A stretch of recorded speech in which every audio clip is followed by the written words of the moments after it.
What would you have done, chap? Going into turn one, you've botched the start. You're in Max Verstappen's position. What's your move? Hello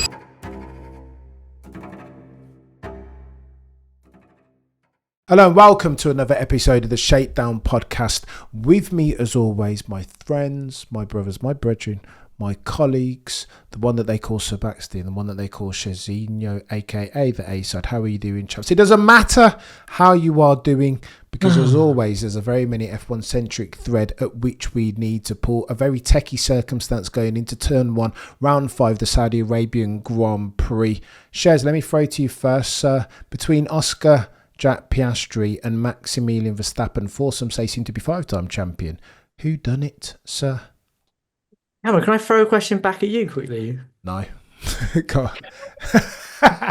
No, go on, quickly. Why is it techie? Well, I mean, if you answer the question, then we can get into the, let's cover point A before we cover point B. Fine, because to me it was called correctly by every commentator as it happened. It was called correctly by the stewards afterwards as well. If you're asking who done it, there were two protagonists, and one of them cut the corner when he shouldn't have.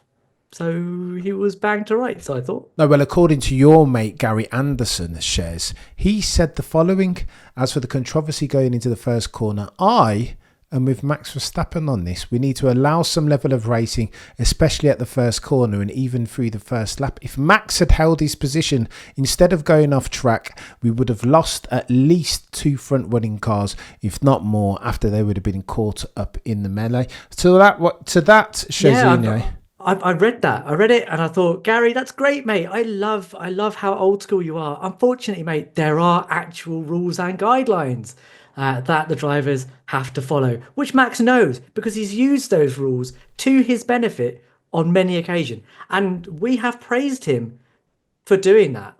He's done it brilliantly. Didn't do it brilliantly on Sunday, though. Baxter, chime in on that, sir. To that, you say what? What's the phrase? Fuck around and find out. Well, that's what Max did. And he found out that the stewards were not going to play around. He made a calculated risk. It didn't work. And then he proceeded to be a whiny bitch and throw his toys out the pram afterwards, just because things didn't go his way. For me, it was an absolute slam dunk penalty. He cut the corner at turn 2, gained an advantage because of that, and didn't give the place back. I mean, it would have been hard for him to do that given there was a safety car immediately afterwards, but I think the stewards should have just said, look, once the safety car's done, switch positions, or do it behind the safety car, maybe. I don't know. But this is the discourse that just won't go away because people won't stop talking about it. I kind of now feel like, how they must have felt when we were going on about Abu Dhabi. It's like, because there's just every day I see something new, like, oh, here's a new angle of the incident that shows that Max shouldn't have had a penalty. And it's just like, really? Really, we're still going on about this? At least our complaint was legitimate. How very dare you, Sir Baxter. So go on to the whiny point. I think what's more important here is not the what's necessarily, but the whys. And Shez, you've read the bloody Mark Hughes book, Unstoppable, and in there he talks about Max being just a racing machine. All he wants to do is win. Baxter. So if we're getting confused about why he's so upset at the fact that a perceived injustice of a 5-second penalty cost him 7 points, 25 points as far as the race victory, then that's your what did we expect Max Verstappen to do? Get up there and celebrate with Oscar and Charles as if he'd won the race? No, No, it's not that. Be annoyed at yourself. You made a mistake. You tried to pull something off, it didn't work. You got slapped with a penalty, and it cost you the race win. That's the long and short of it. It's all on you. It's not Red Bull's fault. It's not. It's on you, the driver, and just like, look, move on. There's a world championship to fight for. Sweating this now is pointless in the grand scheme of things. Go and win a world championship. You're good enough to do it. The car's getting better. Oscar Piastri is a big threat right now because he's won 3 out of 5 races. But you gotta keep yourself in that fight. Getting all pissy about a 5 second penalty in the grand scheme of things. And people say, "Oh, but that's just how Max is hardwired." Like, yeah, well, you know, got to maybe mature a little bit and just get on with it. You got Miami. You got a very good record at Miami. Time to put it right. Go on then, Baxter. Let me see that and raise you this as I play devil's advocate.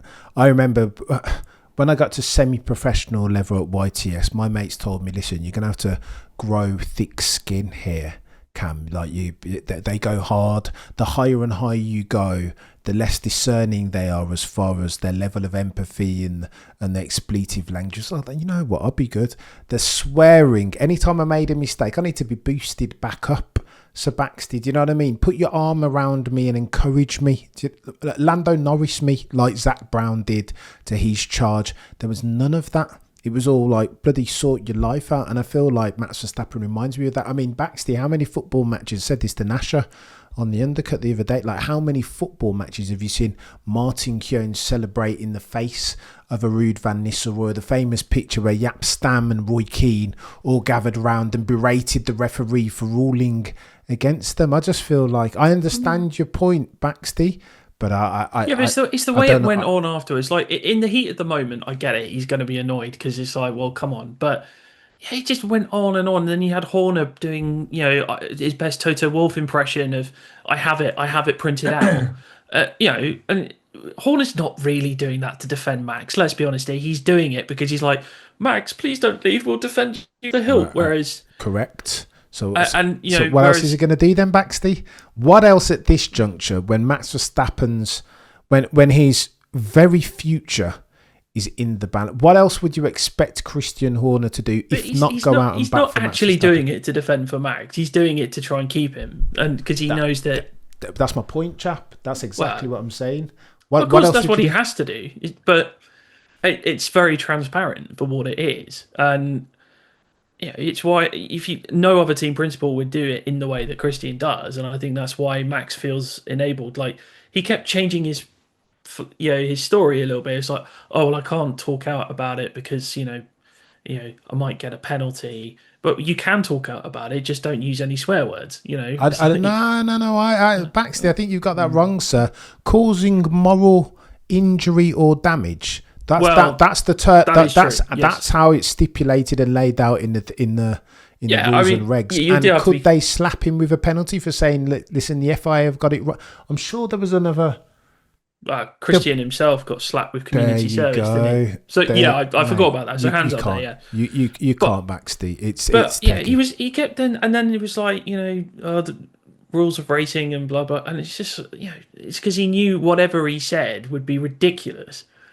No, I think the rules are. I think. Look, do I think the rules that got rewritten after Mexico and one guy disagreed with them so happens to be the guy that got a 5-second penalty. So the rules have been rewritten, right? Have they been shown to us, declared in public? No, but the guys and girls over at the race said that it's no longer is it a nose in front, but it's a nose alongside the wing mirrors of the defending car. Shez, let me throw to you on this, chap.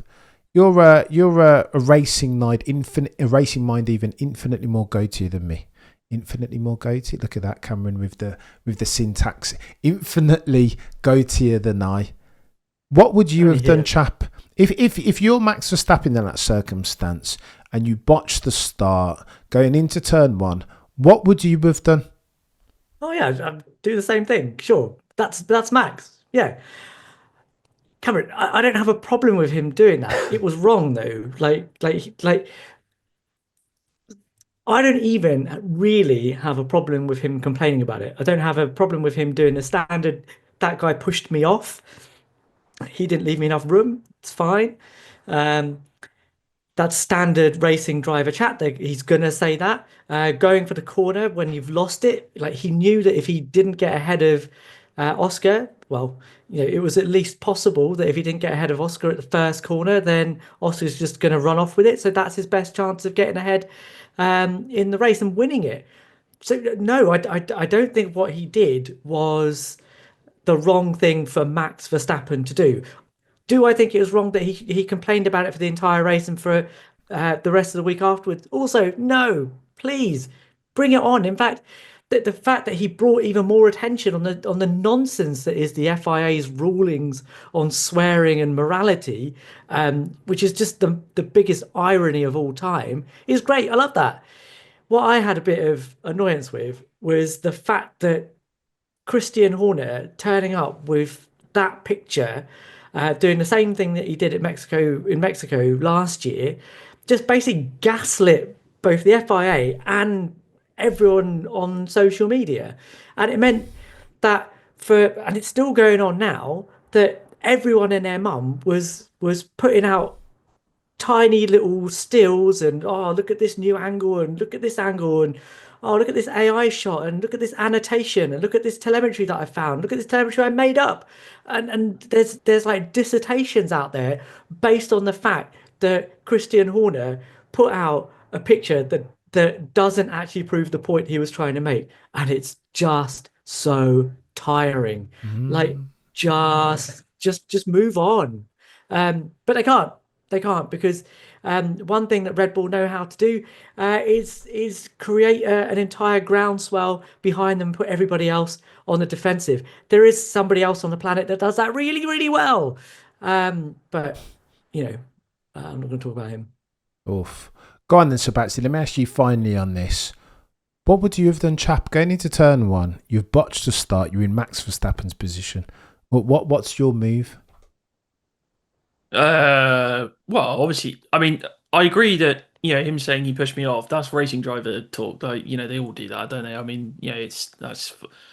But I think if and this is just me, if I've been given the penalty, but I would have just been like, all right, just deal with it in real time and get on with it and drive, try and win the race regardless of that. I mean, I think the problem one thing that hasn't been spoken of enough in this situation is that McLaren played a strategy blinder with Piastri, bringing him in early, forcing them to try and overextend, which didn't work, and then him getting past Lewis in the way that he did was what helped him win the race and overcome the poor pit stop that he actually had. Whereas I think Red Bull were probably hoping to try and get Max in before Oscar and serve the penalty and then try and force McLaren's hand, but McLaren beat them to the punch, which we haven't said an awful lot about McLaren. So for me, it would have just been head down, but that's probably why I'm sat in this chair and not a four-time world champion. So it's... Baxley, I love myself a bit of sports etiquette as much as the next person, right? I would have done exactly the same thing. I just can't even, I don't know about the afters. I probably would have had a bit more remorse, been a bit more contrite than was Max. But I wasn't born and raised and bred to be a soon-to-be five-time champion. But as far as the incident, though, Baxley, 1,000% I'm doing exactly like Max Verstappen did. The issue I have with it isn't necessarily the offence itself. It's the afters and the fact that they just went on and on and on. It's like, this is race 5 of 24. Like, this is not...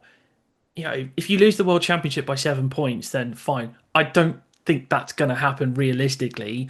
This isn't going to win you or lose you a World Championship. Let's be frank. But I don't think it's even to do with the timing of when it happened. It's the fact that this was the most slam dunk penalty I've ever seen. Exactly. And they're turning it into the controversy of the moon landing. And the narrative around it, I spoke about this on social media. It's like, people trying to almost justify Red Bull's gaslighting. It's like, no, they got it wrong, and let's call it out. Stop being whiny bitches and just get on with it. You got other races to go and win. Your car is improving. You have a chance of winning this title. Just focus on that. Yuki Tsunoda's been great. Great by second Red Bull standards, which is not high. But he's doing a better job and gave Max the toe to help him get pole in Q3. And then, I had another point in my head. You want to talk about dodgy penalties? Let's talk about the one Liam Lawson got, because that was nonsense. That was the proper controversial penalty of the race. But we don't have time to talk about that. But yeah, I don't even know who Liam Lawson is at this point. Backstage, you know what I mean? It fades to black. Go on, talk to me about the Lando Norris paradox, because it feels like Listen, I hear Zach Brown saying that Oscar Piastri showed Max Verstappen who was in charge. And I'm looking at McLaren like every time you got a fast driver or the fastest of drivers around at a race weekend, it feels like that's the one that goes and makes the mistake. It was Oscar Piastri at Suzuka. It was Lando Norris at the Saudi Arabian Grand Prix. What's going on, Shez, with Lando Norris? Like, what? Why? How can one be so fast, so brilliant an F1 driver, be so bad as far as executing when it matters? How? Just to that Piastri Norris mistakes in successive races thing. Like, is this one of your extents and not kinds things? As in, what do you mean? In that Piastri made a little mistake at turn 2 in Suzuka, but ended up third. Lando made a little mistake in turn 4 and ended up in the wall. I mean, no, it is a difference in extents and that kind, but mistakes are all the same, Shez. Do you know what I mean? Yeah. Don't you dare So pettifog me, sir. What do you do? Semantics, terms of wait, I art. thought this was a family show.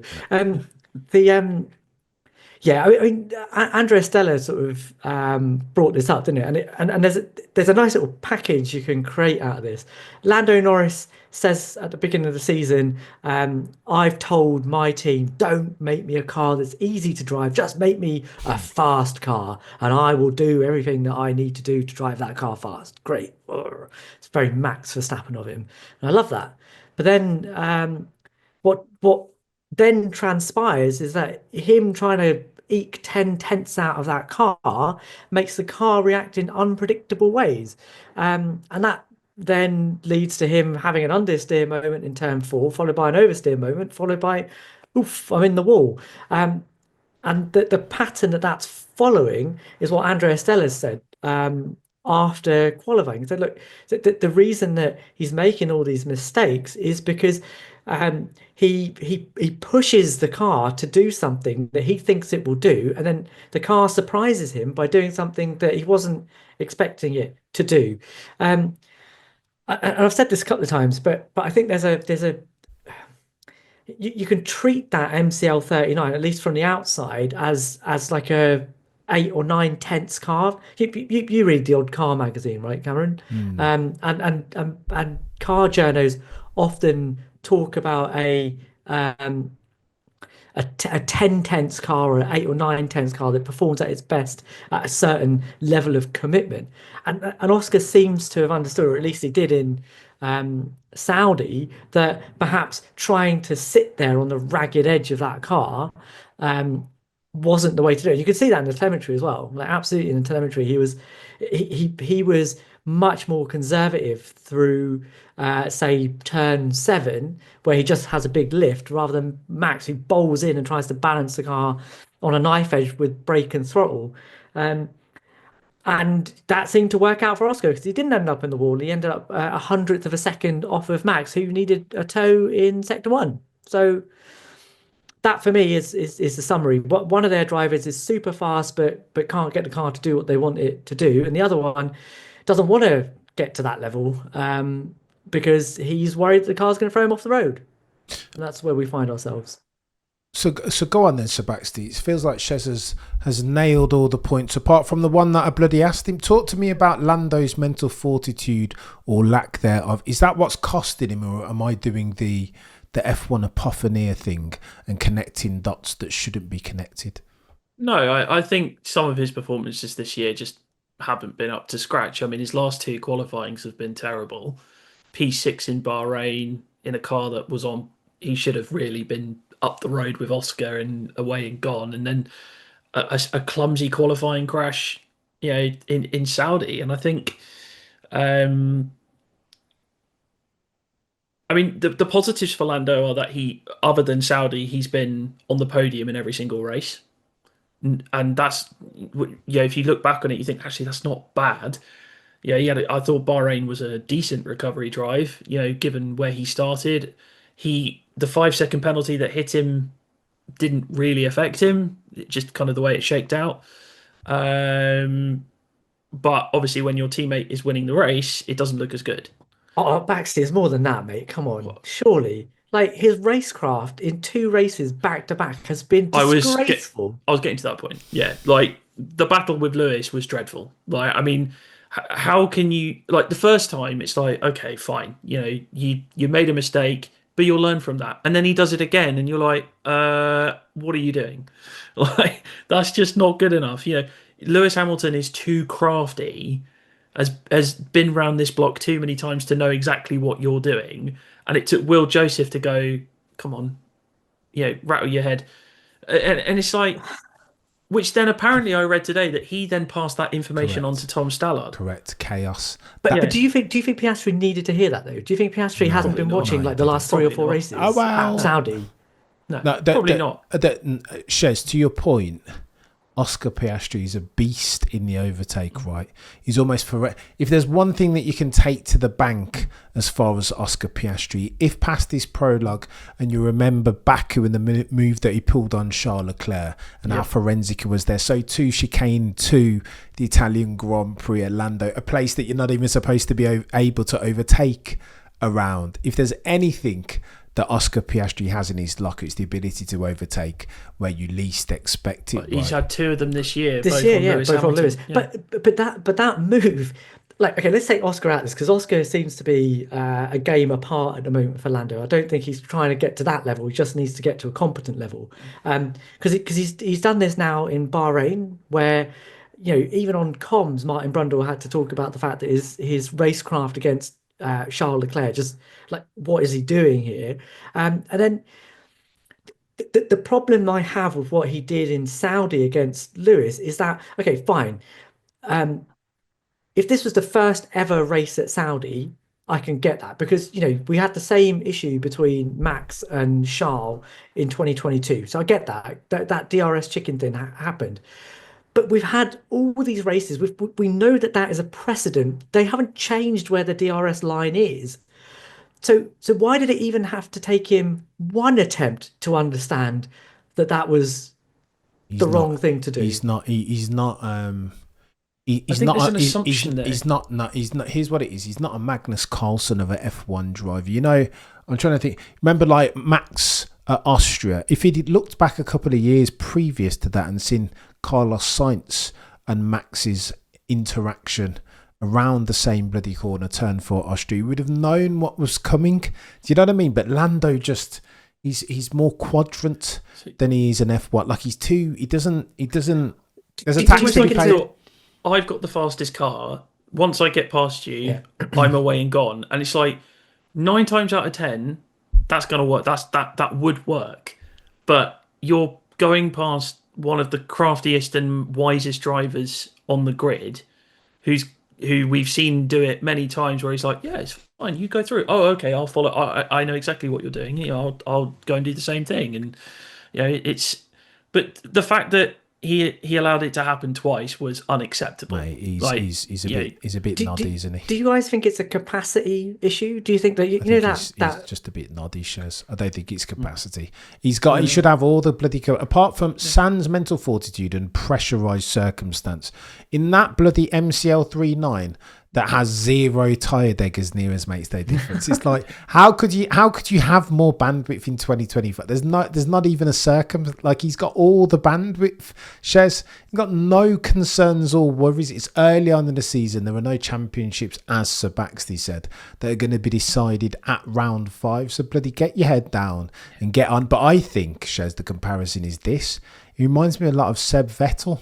Back in the day, just thinking he's that just the same dude. If he puts it on pole and it's a lights the flag one, copy, he's perfect. But the second he's got to like come through the pack or like the second that he's got to do something, produce something in the middle of the race, then it's Houston, we have a problem, because it's like all of these Sochi 2021 and I've got to make a decision and I've got to talk. Do you know what I mean? Anywhere where there's like changing variables. Who's been sending him encouraging text messages? Well, mate. He's just it's bad. I mean, the problem for him intra-team is that if he doesn't take the apples, the other guy will. Kimi was never going to do that, unless it was was it Monza 2018 when he came out and took pole by accident? but in general, like Seb never really had to worry about the person on the other side of the garage, whereas Lando really does. Webber in I was just 2010. about to say. But just 2010. No, I'm talking about.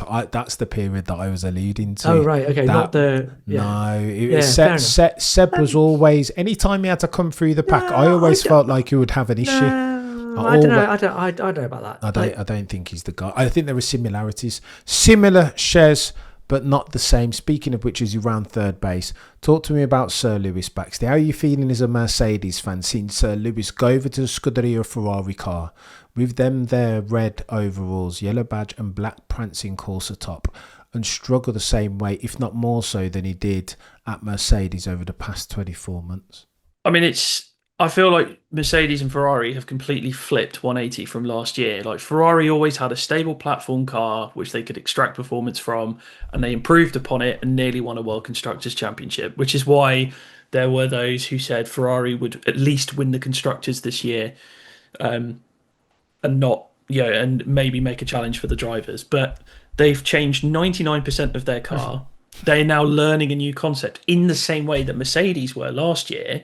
And Mercedes have now ironed out some of the problems they had with that car and have now got the stable platform car that can deliver you consistent results week in, week out. And now I'm not saying Lewis shouldn't have moved, and it's heartbreaking to see Lewis continue to struggle. I mean, China was great, the sprint race and everything else, but that was a bright spot in what has been a poor start to the season. I don't like to say that about Lewis, but I have to be honest, he hasn't been good enough. And he can admit that himself. He hasn't been good enough. To be in the 2 races in a row, half a second down on Charles Leclerc in qualifying is not acceptable. Charles very fast, but half a second is not chaos. It's not in the realms of possibility. It shouldn't be like that for any driver pairing, let alone those two. And it's just, there are people saying adjusting and everything else, and it's like, and we know that Lewis has struggled with ground effect cars and blah blah blah. I mean, he still won 2 races, but it's just at some point, where does the buck stop? And qualifying, he's definitely lost a yard of pace. I mean, there's no disputing that now. He just has lost something in qualifying. Qualifying was a big point of difference for him in his dominance period. He could find these laps. I mean, I was reminded today of Singapore 2018. For me, still the goatiest qualifying lap ever. Well, never seen, because it wasn't shown on broadcast. But he just isn't now finding that performance in qualifying, and he's also adjusting to a new car with different. Like he was talking about different brakes, wasn't he, in Bahrain, and having to like unlearn the Mercedes processes and learn the Ferrari processes. And okay, the win was great, but we can't just hang our hats on that for the rest of the season. Hopefully things will pick up, and once again he's found himself in a car that has a narrow operational window. There's upgrades planned for Imola, which hopefully will fix that a little bit, but as a sort of half in, half out Ferrari fan this year because of one of the drivers, I think you can put both chips out the window already and just say focus on 26, I'm afraid, because there ain't no championships happening this year. Happening. The blasphemy. Maxty, how very dare you, sir. Look at the start McLaren have had. And Max is right there. Mercedes are better than them. Like, if you're losing ground to Mercedes, who have been rank, and I'm wearing the Mercedes top. I love Mercedes, but they've been ranking this in this reg set, and they're behind them. Come on. Shares, talk to me, chap. How are you interpreting this slump from Sir Lewis? I don't think it's that bad. I was having a look at the stats from Sainz's first season at Ferrari, and actually they're not a million miles off in terms of qualifying and race position. Carlos Sainz shows what? Yeah. Look back at his 2021 season, first 5 races. You know what, chap? People keep doing this. This is why I keep knocking heads or bumping heads, even with the fan base more broadly. I can't. Why are we comparing Sir Lewis to Carlos Sainz? Since when? Isn't that a harbinger of the apocalypse in and of itself?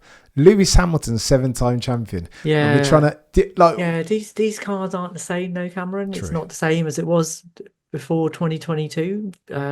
They take a very particular way of driving, and the problem for Lewis is his style of driving, the way that he has extracted pace out of the car over one lap from year dot, is not the same as what these cars will allow you to do. They just won't let you do that. I don't think it's necessarily even a yard of pace that he's lost in qualifying. I think it's just the fact that the car in this era will not respond to what he wants it to do. And I don't think it's necessarily even a Ferrari concept shift that's caused this.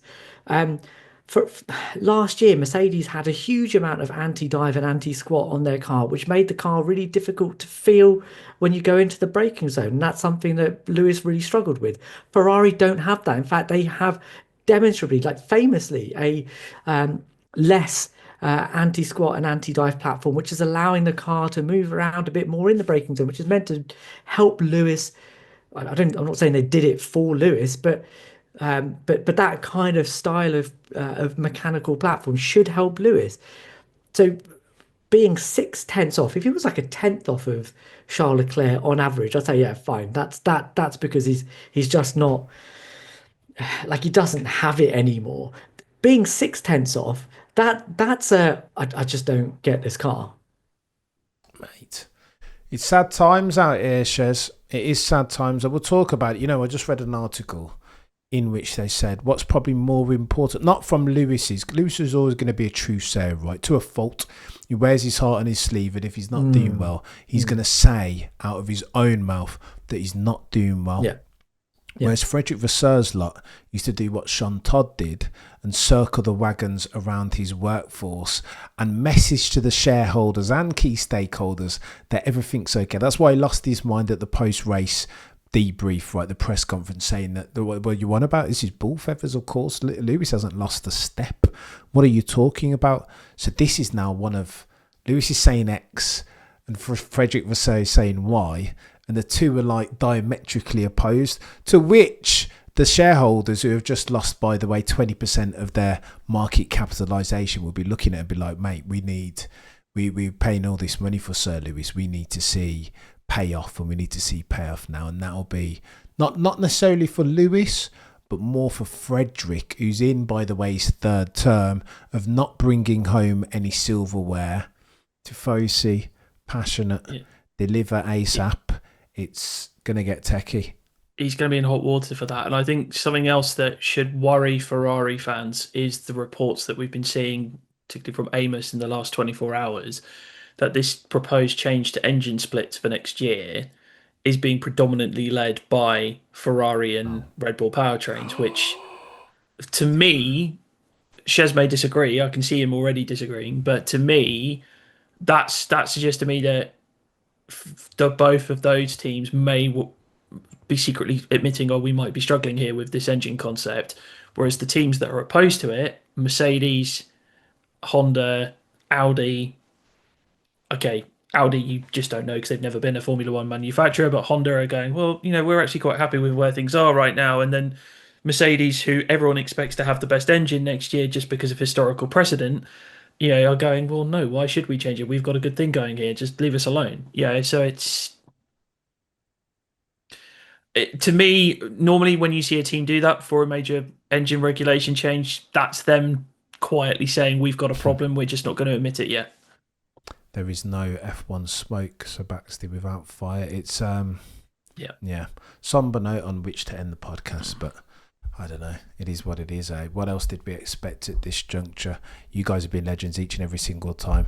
That in the middle of your screen is Sir Baxter of Baxter BF1 and Shifting Happens. Something like that, Baxter. I always forget the second one, mate. That's correct, yeah. There we go. And the guy on the right most side of your screen is Shazinia, aka the A side of the GP podcast. If you're watching this on the YouTubes, do me a favour, like, comment, share and subscribe. If you are listening to this on a podcasting platform, 5 stars and a follow. Between now and next time, as always, remember to look but never stare.